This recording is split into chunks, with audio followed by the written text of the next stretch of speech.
Meus irmãos, graça e paz a todos, estamos aqui para mais uma super dica de leitura. E essa dica, como todas as dicas que eu dou aqui para vocês, é maravilhosa. Profecia, grossolalia e entusiasmo carismático no cristianismo primitivo do primeiro século.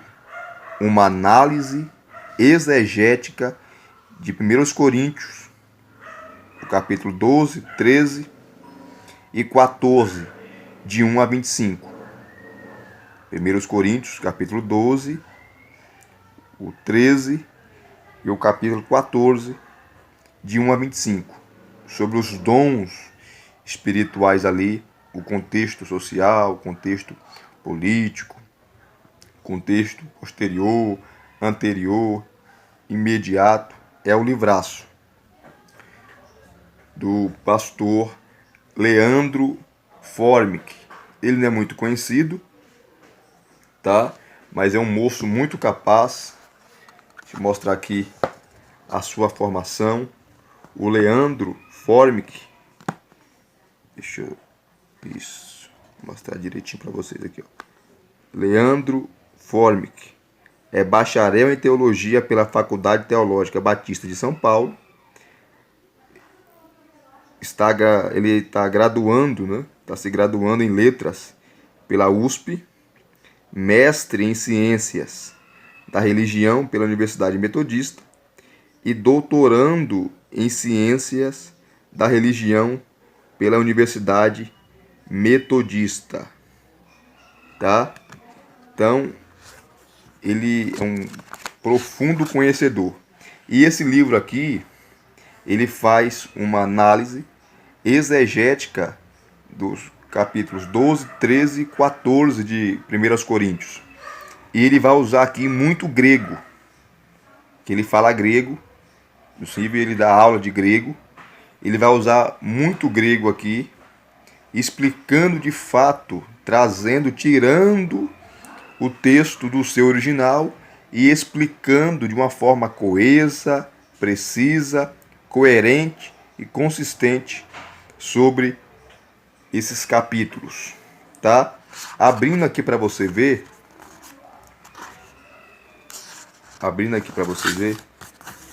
o sumário dessa maravilhosa obra, que está o prefácio. Ele coloca aqui o alfabeto grego, a introdução. Aí vem um capítulo 1, onde ele vai introduzir o assunto. A profecia no mundo religioso do primeiro século. Como que era a profecia, como funcionava, enfim. Aí vem a profecia israelita antiga, no Antigo Testamento, através dos profetas, como que ela funcionava, como que era. A profecia no judaísmo primitivo. Aí tem aqui os tipos, né, de profecia. Profecia e apocalíptica, a profecia escatológica, a profecia clerical, a profecia sapiencial dos Salmos, né? O 3 aqui, ó. O oráculo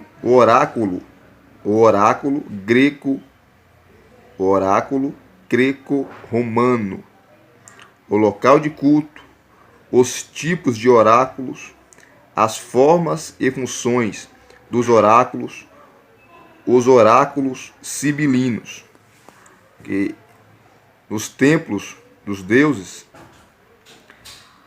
principalmente ali em Corinto, que tinha um templo do deus Apolo, o famoso oráculo de Delfos também, com as profetisas, esses pseudos profetas, ou esses oráculos, recebiam mensagens dos deuses e transmitiam aquelas pessoas que foram ali ou iam atrás de uma notícia, de um conselho, de uma ajuda, enfim. Então, era isso que servia os oráculos, tá? No mundo greco-romano. nos templos dos deuses, tinham os oráculos, aonde o povo ia se aconselhar e pedir conselhos a esses oráculos. O capítulo 2, o fenômeno da glossolalia no mundo religioso do primeiro século, tá? O fenômeno das línguas, Interessante aqui esse capítulo 2. Aí ele vai trabalhar a questão aqui, ó. A glossolalia e a religião entusiástica, helenística. Só explicando para você aqui, quando você estuda sobre helenismo, tá? É a cultura grega, tá? Porque o Novo Testamento foi escrito em grego, o grego koiné, e a cultura que imperava naqueles dias era a cultura grega.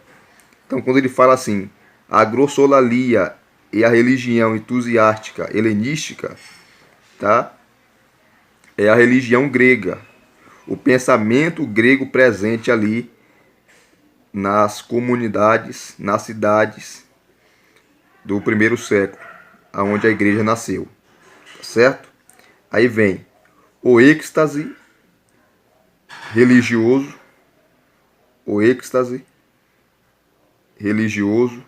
o oráculo de Delfos, que eu falei para vocês, os cultos de Dionísio, o deus do vinho, né? Para os romanos era o deus Baco. Para os gregos, Dionísio. Fílon e a inspiração, Filo de Alexandria. Os papiros mágicos. Muito bom também. Que a glossolalia no judaísmo primitivo. O miticismo judaico. Os textos da tradição mística apocalíptica judaica.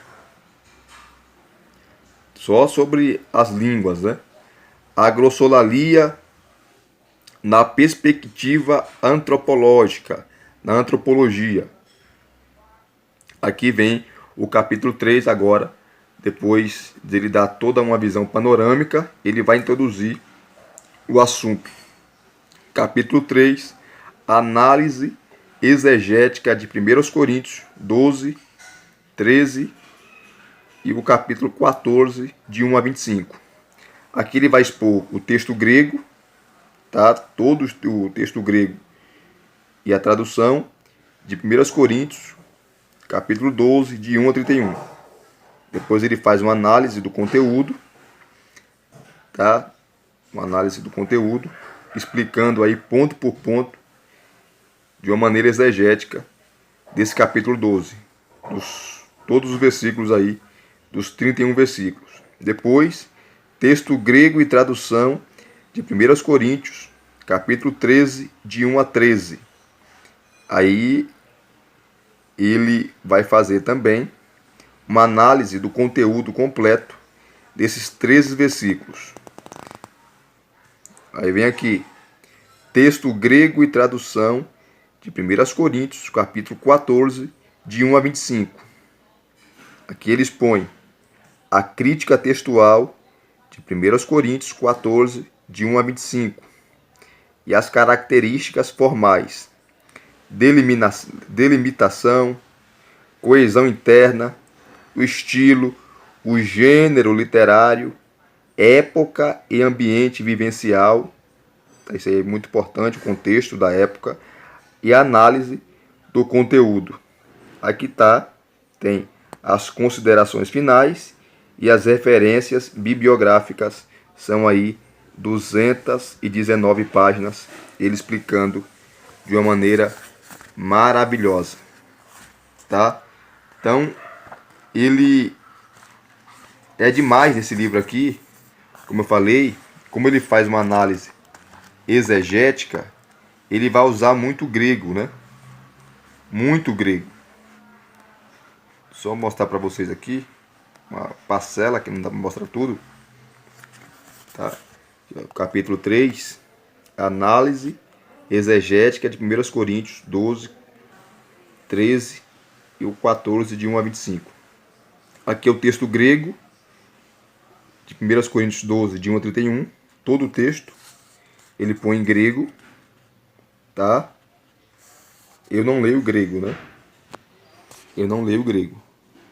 Mas para você que lê em grego, é excelente, porque não tem como trabalhar a exegese sem usar as línguas ou a língua original. Tá? Então ele põe um texto grego, todo o capítulo, tá? Acabando o texto grego, ele vem para a tradução de todo o capítulo, para depois ele começar a análise do conteúdo. Ele usa muitos teólogos aqui, como Gordon Fee e outros teólogos, os grandes exegetas. Tá? É muito aprofundado aqui, fundamentado, embasado. Ele não fala besteira. Tá? Aí ele vem aqui, ó, fazendo a exposição, usando aqui Gordon Fee, e vai explicando de uma maneira exegética o contexto ali da época de 1 Coríntios 12, 13 e 14.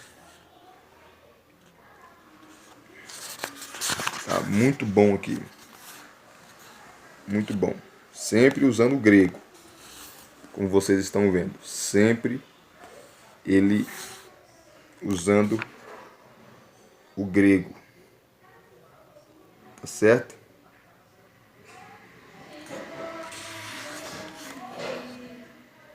Como vocês estão vendo aqui. Então é um livraço. Adquira esse livro, tá? Adquira esse livro. Vai lhe ajudar bastante na compreensão de 1 Coríntios, capítulo 12, 13 e 14. Lembrando que ele é continuista, né? Leandro Formic é continuista. Não tem como não ser. Não tem como não ser.